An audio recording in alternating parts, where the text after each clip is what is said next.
Nós vamos abrir nossas Bíblias em Números. Números é o quarto livro da Bíblia. Gênesis, Êxodo, Levítico, Números.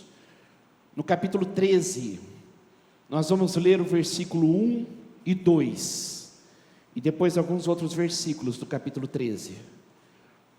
Números, capítulo 13.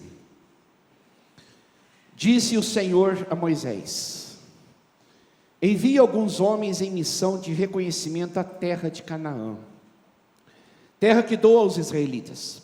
Envie um líder, um príncipe de cada tribo. Um príncipe de cada tribo. Então eles enviaram 12 príncipes. O versículo 25 até o 28. Ao fim de 40 dias, eles, os líderes, os príncipes, voltaram da missão de reconhecimento daquela terra. Eles então retornaram a Moisés e a Arão e a toda a comunidade de Israel em Cádiz, o deserto de Parã, onde prestaram um relatório a eles e a toda a comunidade de Israel. E lhes mostraram os frutos da terra. E deram o seguinte relatório: entramos na terra a qual você nos enviou, onde manam leite e mel. Aqui estão alguns frutos dela, mas, conjunção adversativa, mas, a terra é boa, mas, o povo que vive lá é poderoso. As cidades são fortificadas, muito grandes. Também vimos os descendentes de Enaque, que são gigantes. Então Calebe fez o povo calar-se perante Moisés e disse: subamos, tomemos a terra. É certo que venceremos. Mas, os homens que tinham ido com ele disseram: não podemos atacar aquele povo. É mais forte do que nós. E espalharam entre os israelitas um relatório negativo, difamaram a terra. E disseram: a terra para a qual fomos em missão de reconhecimento devora os que nela vivem. Todos os que vimos ali são de grande estatura.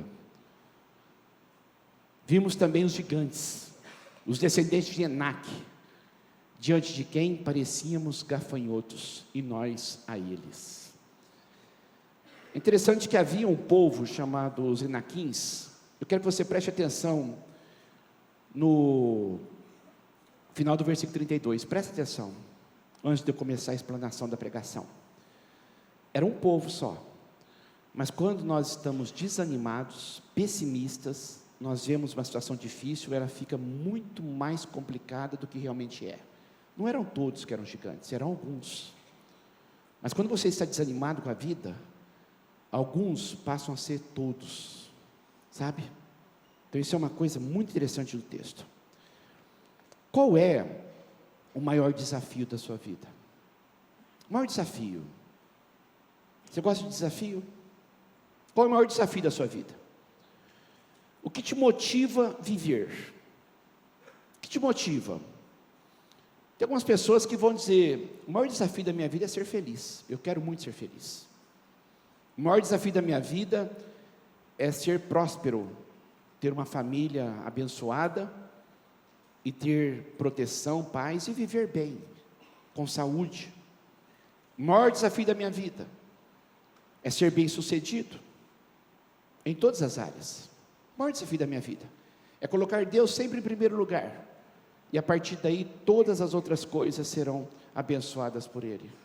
Mas todas as outras coisas mesmo: saúde, finanças, amizades, trabalho. Você acha isso possível? Você acha isso possível? Você se sente animado, entusiasmado para que isso aconteça? O fator motivador para que nós alcancemos aquilo que Deus tem para nós se chama fé. Quando eu acredito, eu me torno um leão, eu vou atrás. Quando eu sei que vai acontecer, eu faço de tudo para que aquilo aconteça e não desanimo.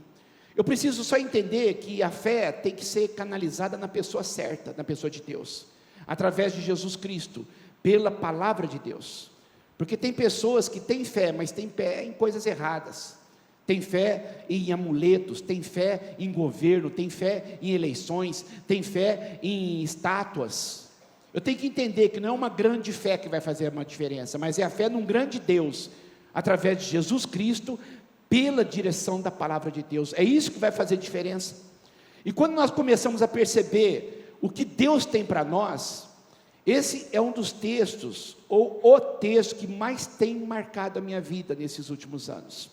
Jeremias 29:11, eu amo esse versículo, praticamente tem sido o tema da minha vida. Eu conheço os planos que tenho para vocês, eu conheço, só eu, diz o Senhor, planos de fazê-los prosperar, não de lhes causar danos, planos de dar-lhes esperança e um futuro. Repare que num versículo só, aparecem 3 vezes a palavra planos, planos.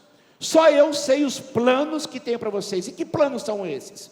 Planos de prosperidade, planos de esperança, planos de um futuro. Prosperidade e esperança, precisamos crer nisto. É o nosso Deus que está falando, e precisamos colocar isso como o maior desafio da nossa vida, receber o que Deus tem para nós como filhos dele, dizer para Deus, eu quero viver isto, eu quero ser separado por ti. Hoje nós vamos encerrar a série sobre santificação, que nós começamos há 3 meses. O maior desafio para eu ter o melhor de Deus na minha vida é agradá-lo, ser santo, separado, viver de acordo com aquilo que Deus quer, mas da plenitude de uma vida abundante. O grande problema nosso é que nós pensamos sempre em santificação no aspecto negativo. O que é santificação? É não roubar, não adulterar, não se prostituir. É isso também, mas existe o aspecto positivo da santificação. O que é ser santo? Para que Deus olhe para mim, tenha prazer em mim, eu tenha prazer nele, para que eu consiga viver cada dia intensamente. É o aspecto positivo, não é só não faça, não faça, não faça, mas é faça. Seja grato, seja amoroso, seja gentil, seja leal, seja animado, seja otimista, seja perdoador, pacificador, seja amoroso. Ser santo é viver como Cristo viveu, agradar a Deus. E uma coisa que nós percebemos, que todas as pessoas que tiveram a coragem de viver assim, foram bem-sucedidas, foram muito abençoadas. Deus tem nos dado um tempo precioso aqui nas quintas-feiras. É a 3ª quinta que estamos estudando a Bíblia, os estudos bíblicos. Estamos passando todos os livros da Bíblia e entramos nos livros do Antigo Testamento. Quem não está vindo está perdendo e muito, muito, muito mesmo. E uma das coisas que nós falamos essa semana agora, foi sobre o rei Davi. Então o que nós percebemos? Que enquanto Davi estava fiel a Deus, as coisas iam muito bem na vida dele. Escolhas erradas, ele caiu, ele adulterou, ele matou o marido da mulher, ele fez loucuras. A partir daquele momento, tudo começou a emperrar na vida dele. Havia prosperidade em todas as áreas, ele começou a se desviar de Deus, depois ele voltou, lógico, mas as consequências ficaram. Vimos Salomão, riquíssimo, poderosíssimo, sábio, o homem mais sábio do mundo. Deus o abençoava em tudo, tudo que ele colocava a mão dava certo, prosperava, era uma riqueza no reino de Israel extraordinária. Até quando ele, por causa das mulheres dele, por causa de sexo, por causa de querer agradar pessoas, ao invés de agradar Deus, ele começou a se desviar, entrou na idolatria, e a partir daí você começa a perceber que os anos mais negros, mais funestos, mais complicados de Salomão, foram aqueles. O maior desafio da nossa vida, é ser fiel a Deus, até o fim. O maior desafio da nossa vida, o maior desafio da nossa vida, é justamente este, crer que se eu agradar Deus, Ele vai me abençoar em todas as áreas. Crer, se eu colocá-lo no centro da minha vontade, eu acredito que se eu buscá-lo em primeiro lugar, o seu reino, Ele vai reinar sobre mim, a justiça, santificação, aquilo que Ele deseja de mim. Ele vai abençoar todas as outras coisas que serão acrescentadas. Como que eu terei uma saúde abençoada? A maioria dos problemas de saúde que você tem são problemas psicossomáticos, por causa de ansiedade, medo, raiva, mágoa. Você colocando Deus em primeiro lugar, você tira isso da tua vida emocional começa a ser abençoada. E muito da sua saúde começa a ser abençoada. Deus começa a te dar prosperidade financeira, o teu casamento, porque você começa a tratar o outro com mais gentileza. Você começa a tratar o outro com mais respeito, com mais humildade, com mais amor. Os teus filhos começam a ser abençoados. Os teus relacionamentos com os teus parentes, as tuas amizades, tua vida profissional. Não significa ausência de problemas, mas significa sim vitória, vida abundante, viver bem. Por quê? Porque eu resolvi colocar Deus em primeiro lugar na minha vida. É possível sonhar com isto. É possível querer essa vida. Porque esta vida é a vida que Deus tem para nós. O maior desafio Deus colocou para Israel: eu sou o Senhor, eu tirei vocês do Egito, sejam santos porque eu sou santo. É o maior desafio nosso. Sejam diferentes, separados, obedeçam a minha lei, me amem acima de tudo, e vocês comerão o melhor dessa terra. É interessantíssima a história de Israel. Saíram do Egito, de escravos, agora uma nação. O objetivo, uma terra que mana leite e mel. Objetivo, prosperidade. Objetivo, bênção. Planos de fazê-los prosperar e dar um futuro.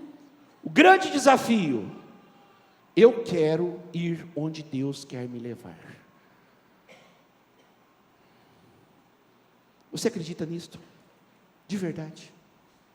Você acredita que Deus realmente pode te dar uma vida muito melhor? Você realmente acredita? A pergunta é: como superar os desafios? Como que eu posso realmente ser santo, próspero, bem-sucedido? Como que eu posso viver cada dia cheio de esperança, ânimo e entusiasmo com a vida? Acordar animado, feliz, principalmente querendo viver e ser abençoado por Deus em tudo que eu coloco as mãos. Não é a Canaã? Não é a prosperidade? O maior desafio das nossas vidas é o desafio de uma vida extraordinária. O maior desafio: sair do patamar da mediocridade, sair do patamar do comodismo e dizer para Deus: eu vou te honrar com a minha vida, eu vou fazer a minha parte, e eu creio que o Senhor vai fazer a sua. Eu vou ser santo, custe o que custar, porque eu quero uma vida extraordinária. E para eu ter o desafio da vida extraordinária, o primeiro ponto: eu tenho que viver pela fé. O maior desafio nosso, como filhos de Deus, é viver pelo que não vemos. Isso é fé, é certeza daquilo que esperamos, é prova das coisas que não vemos, certeza e prova. Eu não vejo, mas eu sei, eu espero e eu tenho certeza que vai acontecer. Olha só que coisa interessante o versículo 6, sem fé é impossível agradar a Deus, impossível. Por quê? Aqueles que se aproximam dele precisam crer que ele existe, crer, guarde essa palavra, e que se torna galardoador, recompensa aqueles que o buscam. Eu não simplesmente tenho que crer que Deus existe, mas eu tenho que confiar que Ele pode me abençoar, e Ele deseja me abençoar. Isso é fé, acreditar e confiar. Não é só acreditar em Deus, mas é confiar que realmente Ele tem algo para mim, mesmo que eu não veja, mesmo que eu não sinta, mesmo que tudo diga não. 600 mil homens saíram do Egito, aptos para a guerra. Mais de 600 mil homens, acima de 21 anos, no recenseamento. As mulheres e as crianças, tinham mais ou menos 2 milhões de pessoas.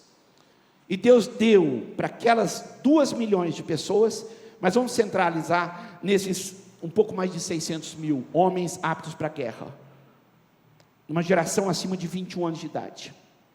Deus deu uma promessa, prosperidade e esperança. Mas eles não tiveram fé.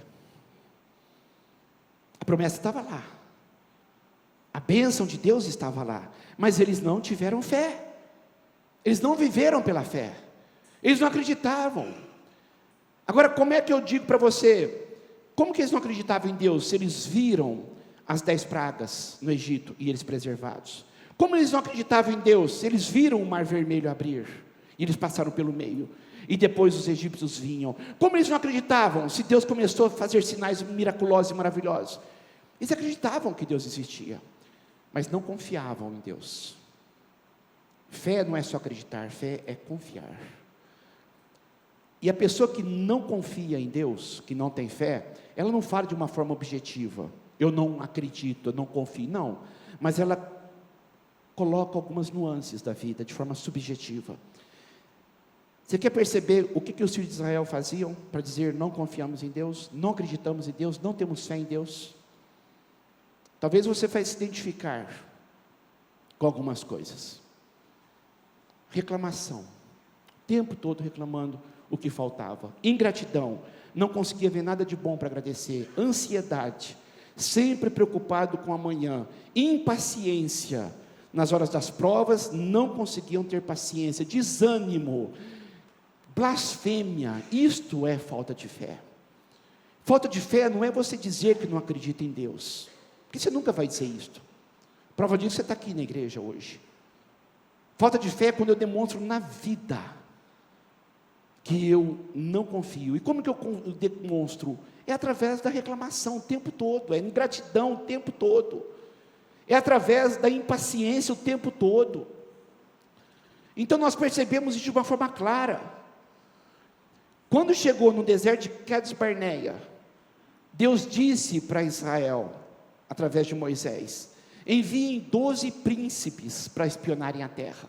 12 príncipes, eles vão ver a terra. Eles vieram, 10 deles difamaram a terra, 10 deles. Então o que nós percebemos aí? Fracassaram no desafio, porque difamaram todo o povo. Mais de 600 mil homens escolheram ouvir o relatório negativo dos 10 príncipes. Somente 2, Josué e Caleb, ouviam e viam o invisível e tinham fé. Este é o mapa do Êxodo. Eu quero que você preste atenção. Quando Israel saiu aqui do Egito, Deus não os levou pelo caminho mais perto. Este caminho aqui de carro, algumas horas. Hoje, de Israel ao Egito, é muito perto.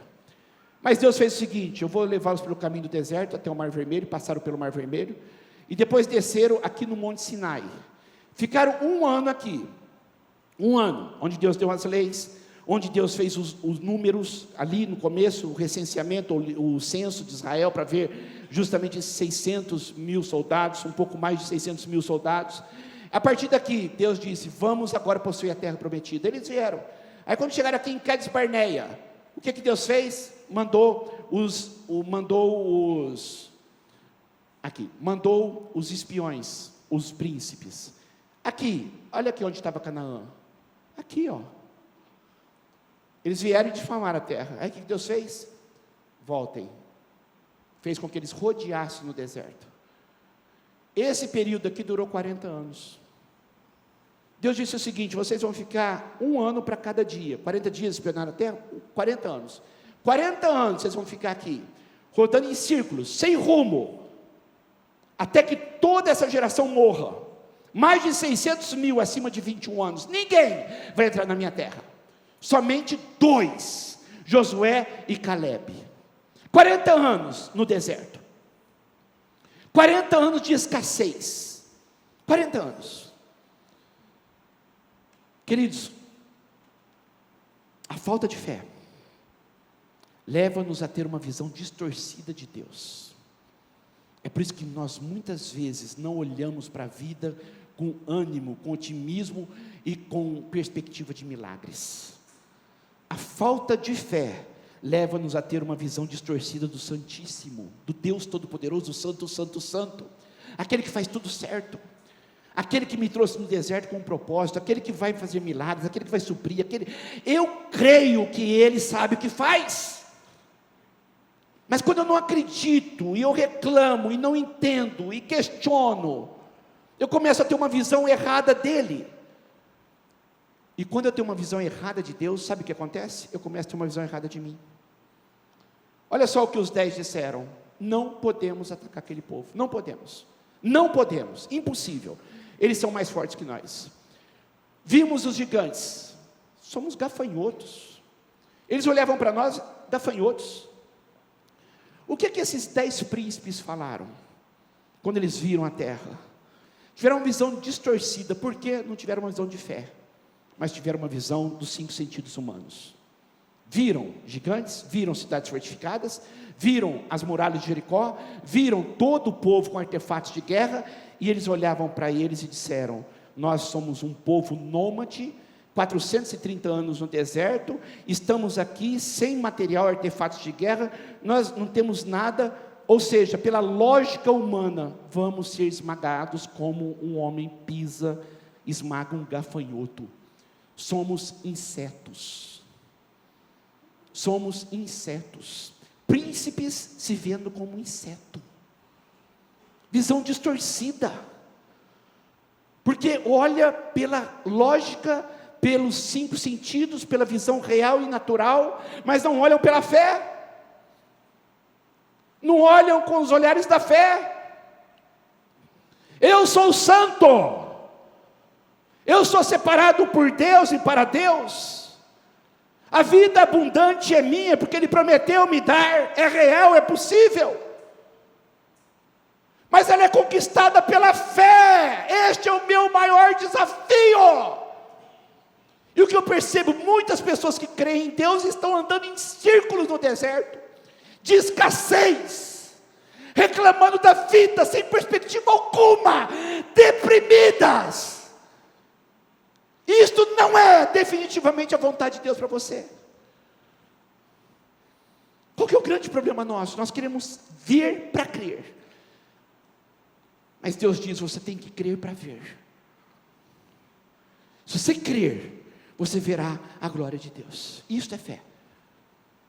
Eu quero ter uma visão extraordinária da minha vida, mas eu acredito que ela virá antes de acontecer. Canaã é real, porque Deus falou. Eu tenho certeza que acontecerá. Eu sou filho de Deus, eu sou amado por Deus. Eu não sou inseto. Deus se agradou de mim, Ele me ama, não é porque eu sou bom, mas porque eu creio. Sem fé é impossível agradar a Deus. Eu creio e eu confio que Ele tem o melhor para mim. O teu maior desafio, Paulo diz, vivemos por fé e não pelo que vemos. Somente Josué e Caleb, mais de 600 mil homens, somente Josué e Caleb, tinham uma visão sarada, curada. E a visão, presta atenção no que eu vou dizer, a visão curada que eu tenho da vida, é por causa de um coração curado. Se eu tiver um coração curado, eu teria uma visão curada. Estes homens se viam como príncipes. Caleb fez o povo calar. Subamos, vamos tomar a terra, nós vamos vencer, somos filhos de Deus, somos povo de Deus, somos príncipes e princesas do Senhor. Ele tinha uma visão de vencedor.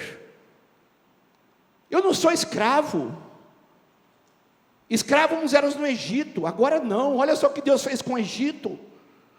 E se Deus fez aquilo com o Egito, é certo que fará com esse povo, porque Ele prometeu. Eles têm materiais bélicos, eles têm cavalos de guerra, eles são bem treinados, mas eles não têm Deus. Nós temos. Com Deus podemos vencer. Visão curada, sarada. Ele sabia quem ele era. Somos príncipes. Somos o povo de Deus. Mas os outros parece que estavam acostumados a viver como escravos, acostumados a viver no deserto. Sabe qual que é a pior coisa da vida? Quando você acostuma com coisa mal e coisa ruim. Você briga tanto que você não consegue mais ficar sem brigar, e você fica provocando. Você reclama tanto que você sempre vai procurar alguma coisa para você reclamar, porque esse é um estilo de vida. E quando a Bíblia diz viver pela fé, não está falando de fé num aspecto pontual, para Deus curar essa enfermidade, fazer isso. Viver pela fé é estilo de vida, é algo que eu faço corriqueiramente em todas as áreas da minha vida, sempre. Então eu preciso entender que se eu continuar no deserto andando em círculos, eu não vou nunca assumir. O ser humano não assume. Eu não tenho fé, não assume. Mas ele, de uma forma muito sorrateira, se engana. Com a família que eu tive, com a traição que fizeram. e a partir daí começa a se sentir vítima da vida. Com esse governo, quebrei mais uma vez. Joga a culpa em tudo, em todos. A pior coisa que pode acontecer com você é você sentir vítima. Porque quando você se sente vítima, você começa a mendigar amor. É por isso que tem tantas pessoas que saem de um relacionamento tóxico e entram em outro, mais tóxico ainda, porque não se acham, sei lá, merecedoras desse amor. Se veem como insetos. Qualquer coisa serve. Desanimados. Você não faz ideia de como a tua autoestima, a visão que você tem de você pode influenciar a tua vida. A autoestima baixa é a falta de saber como Deus te vê. Aqueles 10 príncipes tinham uma autoestima baixa, porque eles não confiavam em Deus, não viviam pela fé, e não percebiam que Deus os amava pelo que eles eram, filhos. Josué e Caleb sim. Quando eu desconfio de Deus, reclamo de Deus, eu vou me sentir como? Inadequado. E o que isso vai fazer comigo? Vai fazer com que eu fique rodando em círculos. É assustador. Mas somente 2 pessoas entraram na terra prometida. Mais de 600 mil morreram pelo caminho. Mais de 600 mil ficaram lá rodeando, prostrados no deserto. Como sempre, revoltados, reclamando, amargos, vitimizados, sentindo vítima da vida. Eu não tenho sorte nenhuma. Vitimizados. Mas eles tiveram a oportunidade de escolher. Porque quando os 10 vieram e deram um relatório negativo, 2 vieram e deram um relatório positivo. Mas a nossa tendência é sempre ir para o negativo. Então aqueles 600 mil abraçaram os relatórios dos 10, a maioria. Depois que eles falaram, olha só o que aconteceu com o povo. Naquela noite toda a comunidade começou a chorar, em alta voz. Depressão, choro constante. Todos os israelitas queixaram-se contra Moisés, reclamaram contra Moisés. Quem dera tivéssemos morrido no Egito, nesse deserto. Eu queria ter morrido. Eu queria ter morrido. Porque Deus está fazendo isso conosco. Porque Deus está trazendo para essa terra. Só para nos deixar cair a espada. Nossas mulheres, nossos filhos serão tomados como despojos de guerra. Não seria melhor voltar para o Egito?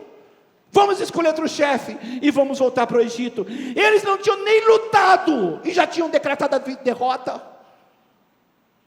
A falta de fé faz-nos desanimar antes mesmo da luta. Eles nem chegaram a experimentar a ideia de tentar lutar, mas já falaram, vamos perder. Já está decretada a nossa derrota. Sabe o que eu percebo aqui? O poder destruidor, nefasto, letal da comunicação negativa. As pessoas, quando falam de uma forma negativa, têm um poder destruidor na vida daqueles que ouvem.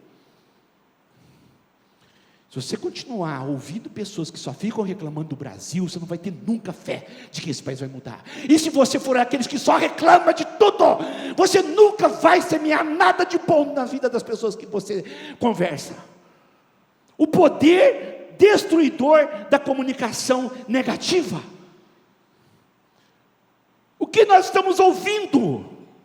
O que nós estamos falando? Você não percebe que os telejornais que você fica assistindo todo dia está te deixando para baixo? Você não percebe que essas picuinhas de Facebook só estão atrapalhando a tua vida? Você não percebe que você está lutando um contra o outro? E que a coisa continua um caos? O poder da comunicação negativa é muito sério.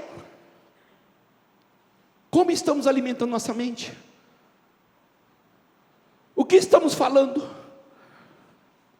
Temos algumas lições preciosíssimas desse texto. Preciosíssimas. 2 entraram na terra. Mais de 600 mil padeceram no deserto. Primeira lição: cuidado com a maioria. Cuidado com a maioria. Cuidado com a massa. Cuidado em não questionar. Cuidado com a multidão. Cuidado. Cuidado com o que todo mundo pensa. Cuidado com o que todo mundo fala. Cuidado, porque aí você vai entrar num patamar perigoso da mediocridade. Mais de 600 mil acharam isto, mas padeceram, estavam errados, extremamente, redondamente enganados, equivocados. Mas é muito mais fácil ir com a maioria. É muito mais fácil ir com a maioria. Por isso que Jesus diz: entre pela porta estreita. É larga a porta, amplo o caminho que leva para a perdição. E são muitos que entram por ele, muitos. Mas a porta estreita, apertado o caminho que leva à vida, e são poucos que acertam por ela e a encontram. Jesus não está falando do caminho difícil, está falando que caminha somente para quem quer o excelente, e tem coragem de não ser mais um na multidão.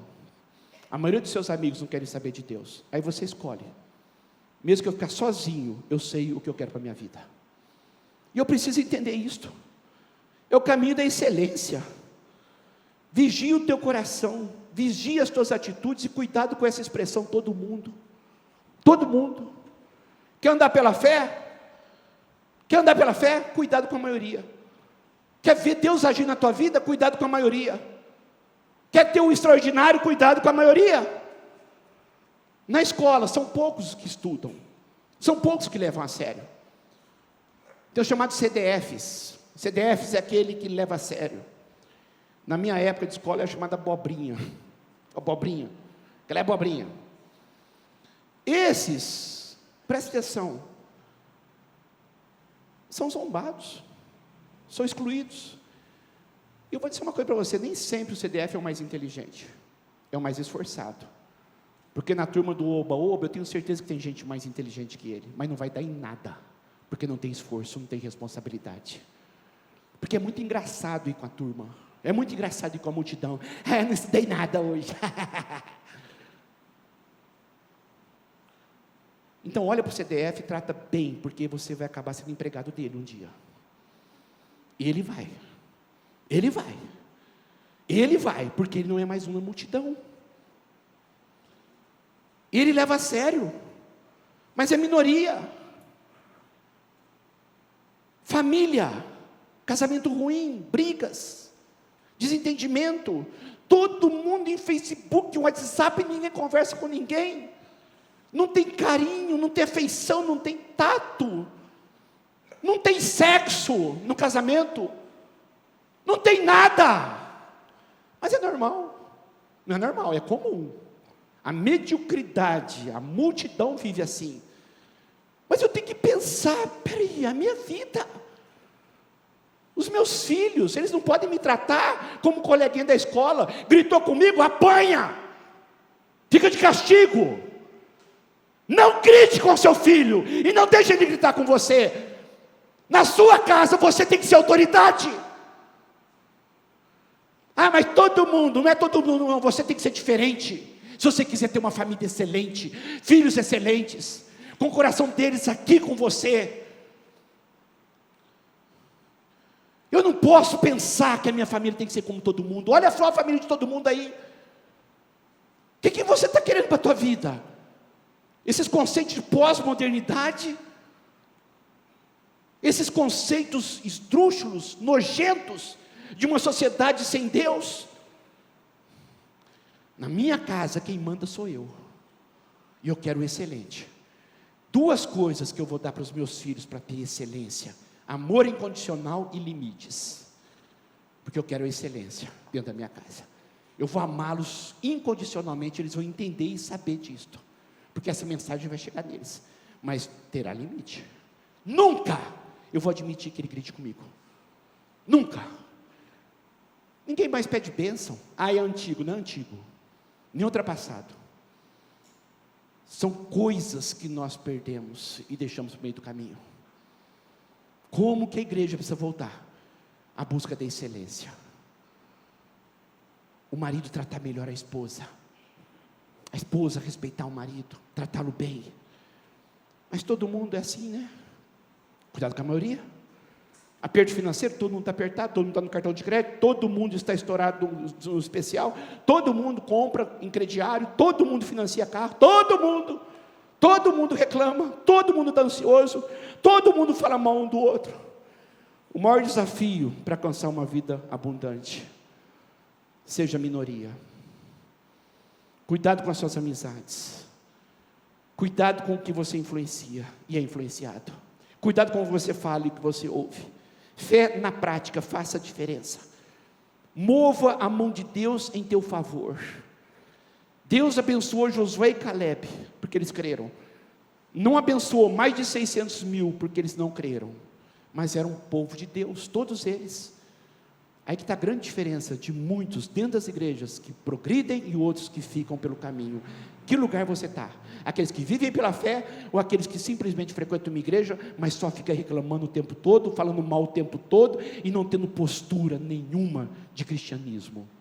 Eu tenho que escolher, porque é isso que vai definir minha vida, porque eu não quero um cristianismo medíocre para mim, porque se eu tiver um cristianismo medíocre, eu teria uma vida medíocre.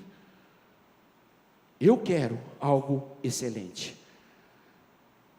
O justo viverá pela fé. Viverá pela fé. Se ele retroceder, eu não me agradarei dele. Nós, porém, não somos os que retrocedem e são destruídos. Não vamos voltar. Somos daqueles que creem e nós somos salvos. É para lá que eu vou, é para frente que eu vou e eu vou continuar. Mesmo que seja minoria. A segunda lição: persista apesar do tempo. Josué e Caleb andaram 40 anos com o povo, antes de entrar na terra prometida. Todo mundo morreu, exceto os dois. Mas eles andaram com o povo 40 anos. Eles não tomaram posse da terra naquele dia que eles creram, mas demorou praticamente 40 anos. Foram 40 anos no deserto, 40 anos de luta, 40 anos, mas sofrendo junto. Mas o que os mantinha motivados? Nós não vamos ficar aqui, vamos para a terra. Quando eu tenho sonhos, eu me movo para eles. Então, olha só que coisa interessante, eu tenho que persistir apesar do tempo. Qual que é a visão que eu tenho para o Brasil? Eu tenho uma visão de prosperidade. Quanto tempo isso vai demorar a acontecer? Não sei, mas até lá, eu tenho que conviver com pessoas que não acreditam, que vão reclamar, mas eu não tenho que reclamar. Pessoas que vão praguejar, blasfemar, mas eu não vou. Eles conviviam com pessoas durante 40 anos que não iriam entrar na terra prometida. Então eu preciso entender uma coisa. Eu acho fantástico esse texto de Provérbios. Se você quiser anotar aí, grife. Onde não há profecia, o povo se desvia, a nação se corrompe. Onde não há profecia, o povo se desvia, a nação se corrompe. Mas como é feliz o povo que obedece à lei. O que é profecia? Falar de algo que mesmo que não existe, eu creio que vai acontecer. Então eu tenho que entender isto, visão de fé, é para lá que eu vou. Sabe uma coisa que eu percebo naqueles 40 anos? Lendo, eu creio que os dois afinaram muito a amizade um com o outro. Por quê? Porque eles tinham algo em comum, eles tinham fé. Eles tinham algo em comum, os dois iam entrar na terra prometida, eles tinham algo em comum, os dois honravam Deus, eram fiéis a Deus, numa geração corrupta, iníqua, descrente, reclamona, escassa, vazia, funesta, superficial. Mas um aquecia o outro. Você não faz ideia de como você precisa de grupo pequeno. Você não faz ideia de como você precisa se aproximar de pessoas que têm o mesmo patamar, a mesma visão que você. É questão de homofilia. Você estar junto com pessoas que pensam igual. Quais são os seus ciclos de amizade? Talvez o tempo está se tornando cada vez mais demorado para a coisa acontecer, porque você só conversa com pessoas que não vão te acrescentar nada na tua vida. Então Josué e Caleb, eles tinham que ficar ali, no meio do povo, até a coisa acontecer. Mas eles disseram: a coisa vai acontecer. A coisa vai acontecer. Até que eles, nesse desafio da vida extraordinária, usufruíram dessa vida extraordinária. Por quê? Olha para mim, fixe os seus olhos em mim, e preste atenção no que eu vou dizer. Você que está nos assistindo pelo computador, preste atenção no que eu vou dizer. Preste atenção no que eu vou dizer. Eles tinham uma visão antes de acontecer, mas essa visão era tão real, fé, certeza de que vai acontecer, que eles caminharam para ela. Josué, eu serei líder, porque Moisés já tinha falado para Josué, você vai tomar o meu lugar. Josué já sabia disso, ele era general do povo de Israel. Todas as guerras que tinham mesmo no deserto, era ele que tomava frente, e ele sabia. Então a visão, eu serei líder. Caleb, eu terei a melhor parte da terra. Eu conheço a terra, eu fui lá 40 anos atrás espiar, e essa terra vai ser minha. Visão, essa visão mantinha os vivos, era só questão de tempo. Eu vou usufruir disto. É a imagem de uma vida extraordinária, é a imagem de um lugar aprazível, desejável. Eu não vou ficar no deserto, aqui não é meu lugar, eu não vou retroceder. Mas o que eles fizeram? Agradeceram, fé. O que eles fizeram? Louvaram, fé. O que eles fizeram? Venceram. Sonho, visão, uma vida extraordinária, para lá que eu vou. Quando perguntaram para a mulher do Walt Disney, quando estava inaugurando a Disneylândia, o Walt Disney World, em Orlando, disseram para ela, pena que o Dr. Disney não está aqui para ver isso. Ela disse assim, ele já viu antes de nós todos. Ele já sabia tudo que ia acontecer. Na mente dele, ele já tinha visão da vida extraordinária. E ele mesmo disse uma vez, eu gosto do impossível, porque lá a concorrência é menor. Na mediocridade aqui, tem muita concorrência. Agora, na excelência, poucas pessoas querem. E eu quero onde não tem tanta concorrência, porque lá é mais fácil ficar. Então, uma coisa que eu preciso entender, a visão de Caleb e Josué. E eu quero trazer essa palavra para você agora em nome de Jesus. Se eles conseguiram, nós também conseguimos. A única coisa que eles tiveram, resolveram crer, serem santos, honrarem Deus, serem fiéis. Eles resolveram. Vamos ser diferentes dessa multidão. Todo mundo apertado, todo mundo. Eu não sou todo mundo, eu sou filho de Deus, príncipe e princesa. 45 anos se passaram. Caleb chega para Josué e diz, eu tinha 40 anos quando Moisés, servo do Senhor, enviou-me a Cades Barneia para espionar a terra. Eu dei um relatório digno de confiança. 45 anos depois, ele estava conversando com Josué. Esse é o texto que nós lemos em Números, tá? Da espionagem lá dos príncipes, dos líderes. Mas os meus irmãos israelitas que foram comigo, os 10, fizeram o povo desanimar-se de medo. Eu, porém, fui inteiramente fiel ao Senhor. Eu, porém, fui fiel. Por isso, naquele dia, Moisés me jurou, certamente a terra que você pisou será uma herança perpétua para você e para os seus descendentes, porquanto você foi inteiramente fiel ao seu Deus. Perceba quantas vezes você vai ver essa frase, ou essa expressão, inteiramente fiel. Santidade, vou honrar a Deus. Aí ele continua, pois bem, o Senhor manteve-me vivo,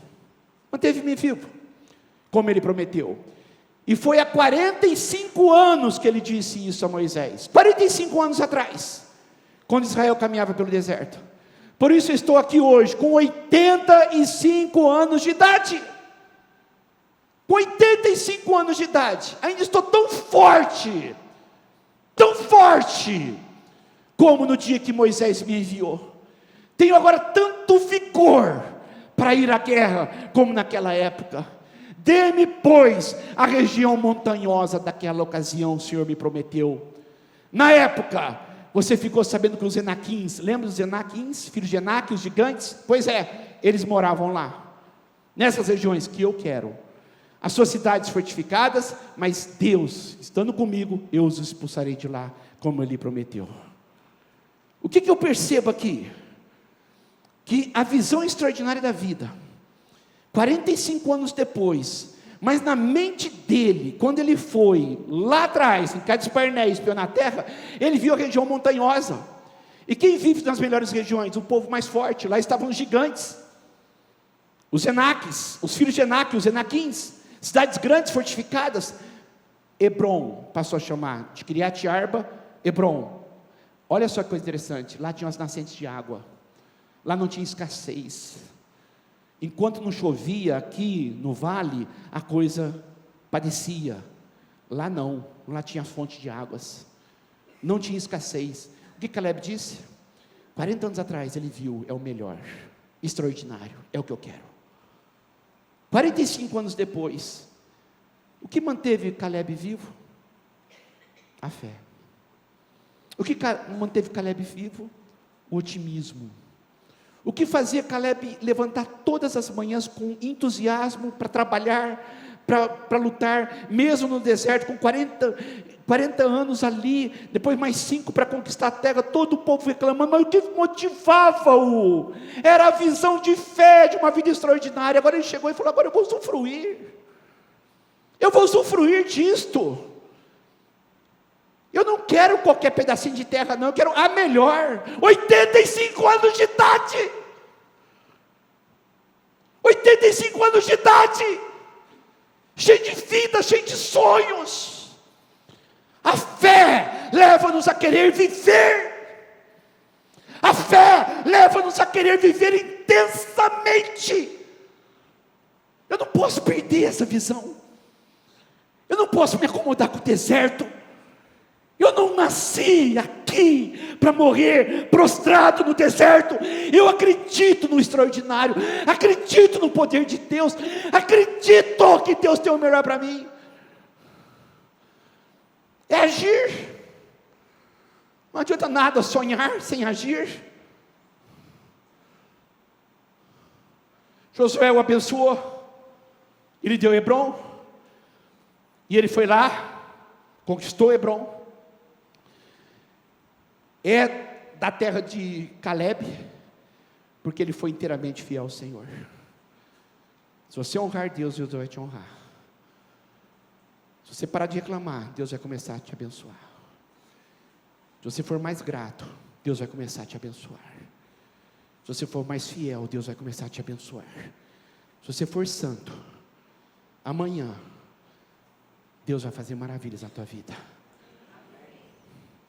Seja mais paciente, persista, sonhe com algo bom, apesar do teu passado, apesar desse tempo de deserto, sonhe com algo bom. A escolha é tua, ou eu faço parte de uma minoria que quer a excelência, ou eu faço uma grande maioria que vive na mediocridade. A fé vai determinar isso na tua vida, o lugar que você vai estar, o lugar que você vai escolher, e isso automaticamente vai definir o teu futuro. Se olhe como príncipe de Deus, como princesa de Deus, e que a bênção do Todo-Poderoso esteja com você em nome de Jesus. Amém? Participe dos nossos cultos na Avenida Sacadura Cabral, 1354, entre as ruas 32 e 34, no bairro Aeroporto. Nosso telefone 17 3323 4766. Acesse www.segundaipb.com.br. Deus abençoe.